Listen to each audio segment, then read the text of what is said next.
Thank you. My name's Eddie Bird. I'm chairman of Halftime Residents Association, and I live beside the Maze prison. I've lived there all my life.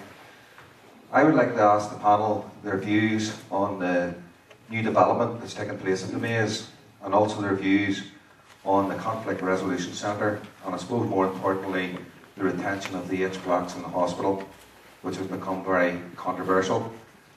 And as many, or some within unions are claiming, is some sort of shrine to republicanism. Okay, I'll start again with you, Conal, on this one here. Will you respond to what Eddie's saying, please? Well, the first thing I'd like to say, I guess, Eddie, is it's an awful pity there wasn't a stadium there. It's an awful pity there wasn't a stadium there this summer. We didn't see some good Olympic football. And that's the big lesson for me about the Maze, is that we've messed around with it for a guts of a decade. In terms of the H blocks, I'm one of these people who believes that you build on history, you don't destroy it. And that means building on what went before. But you have to do it in a way that is not revisionist. And I think the great threat for all of us, and we're all susceptible to revisionism, the great threat is that we slide into a revisionist interpretation of what might or might not have gone on. If we have the H blocks preserved and we have a centre for peace and reconciliation or conflict studies at the Maze, it'll be all the stronger if we have a credible, serious process of reconciliation in this region. And that's not about buildings or the Maze or anywhere. It's about whether we have the political courage to actually start it.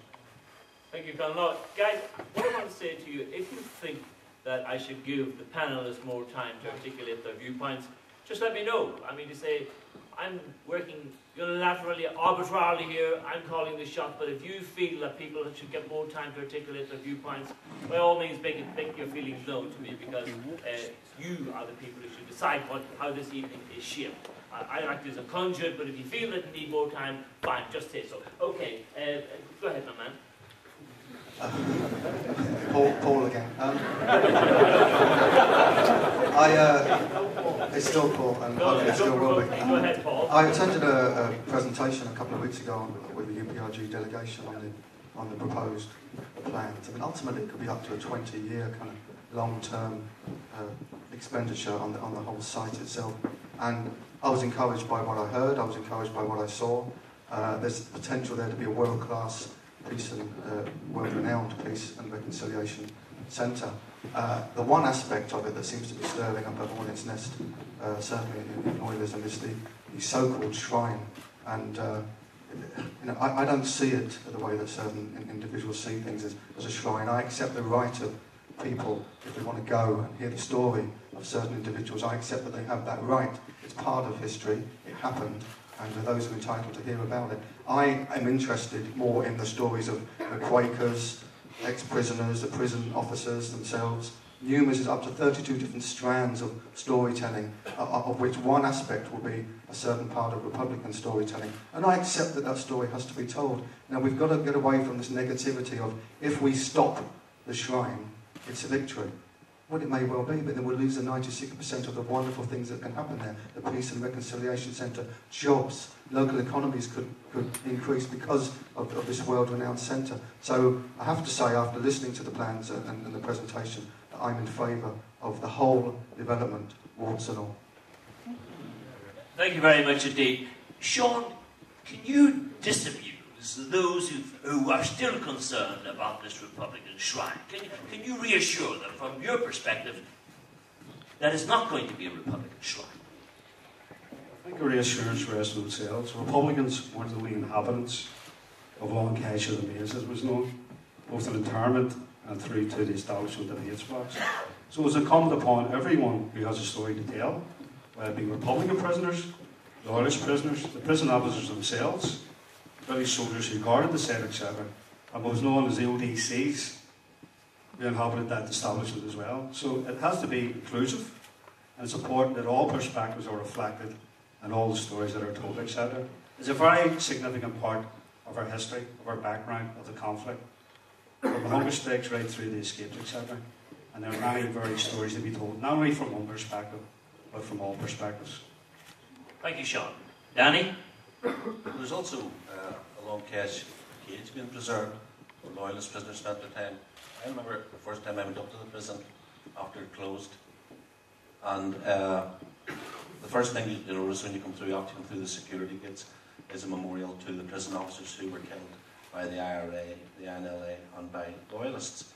And I also remember reading Chris Ryder's book, and having my eyes opened, and also the book that he wrote about the RUC, but now seeing it from the other person's point of view.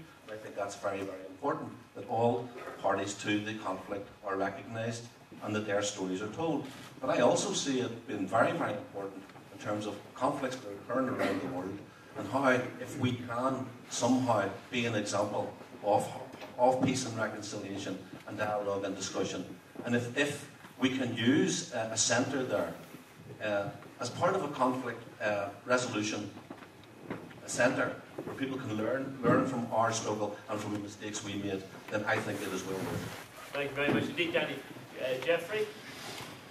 Well, the Maze development's right in the heart of the constituency that I represent. It is a majority unionist constituency, but I have very clearly and unequivocally nailed my colours to the mast to support the Maze development. It offers a wonderful opportunity to create employment, to bring investment into the area.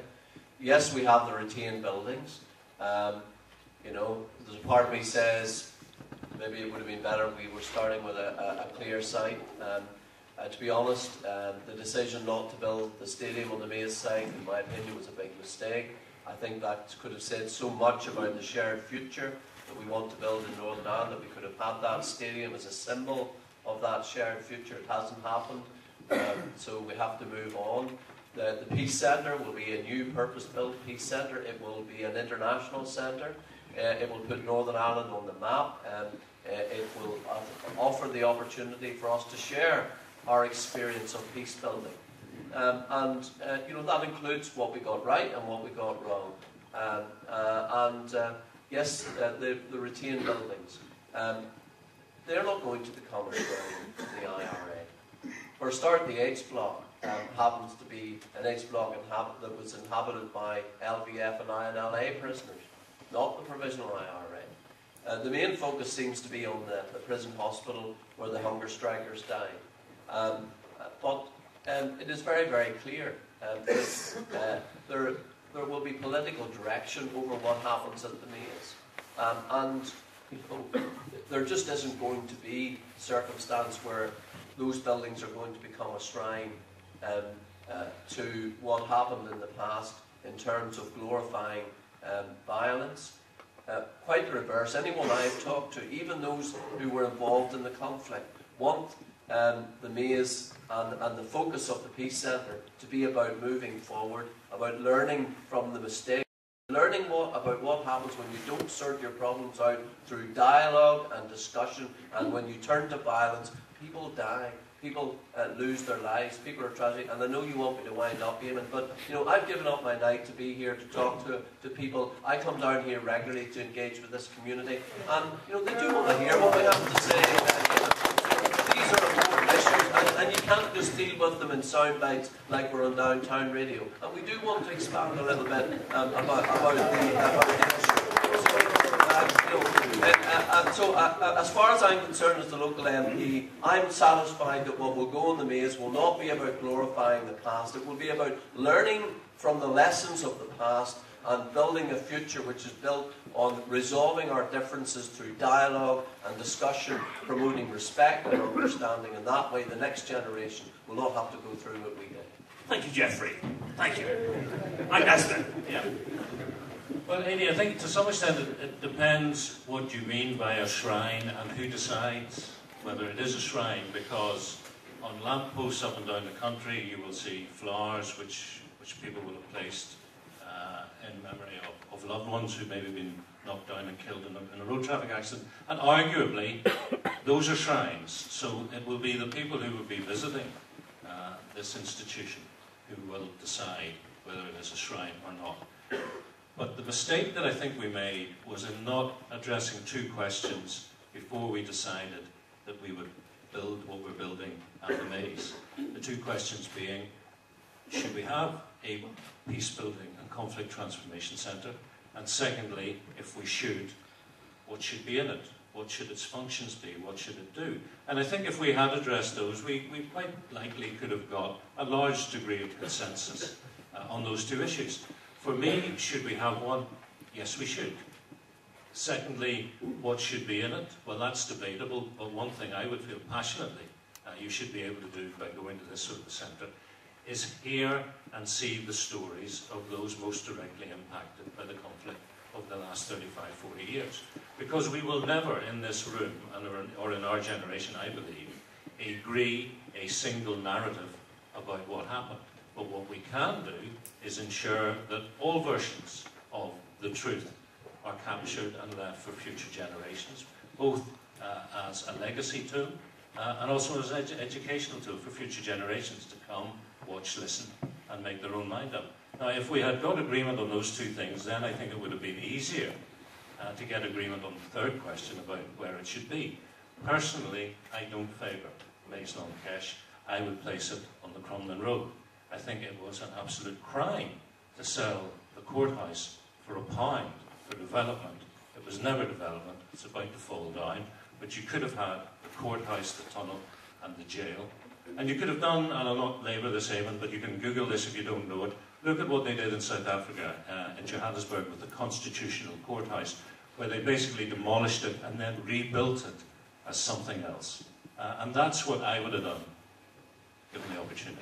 Thank you, Mike. Controversial alternative, I suppose. Eddie, do you want to go back in there, please? Yes, first of all, I'd like to thank the panel. And I suppose all I really want to say is, my own personal view is that I fully support the development of the Maze as a resident that's lived there. And I don't believe the retention of the buildings constitutes a shrine. It's a unionist community, it's a farming community, and they are fearful. They've lived through quite a lot. And I think that would help reassure that unionist community would be an assurance from the Republican community. I'm not talking about shrines, but that there's not going to be large-scale protests, large-scale rallies coming into the community. That's one of the things that we hear constantly, that this will be an attraction, this will be a place where the anniversary parades will be held, it'll be our community that'll be invaded, and I'm worried that it becomes a more controversial parade. Okay, well, I'll give one of the Republicans on the platform an opportunity now to respond to that. Sean, do you want to take that up? I think it's a point well made, really. And I can't see any scenario where you're going to have a Republican march going to Long Kesh, etc. Because Republicans are very observant of the sensitivities around situations like that, etc. And I think it's a bit of a red herring when people describe it as a shrine. Because the point's been well made. We need to listen to all perspectives. That doesn't mean to say we agree with them. So I think it's important to put it in perspective that there are many different stories to be told out there from many different perspectives. And I've outlined all the perspectives and all the inhabitants of the Kesh Maze site. And that's what it's about.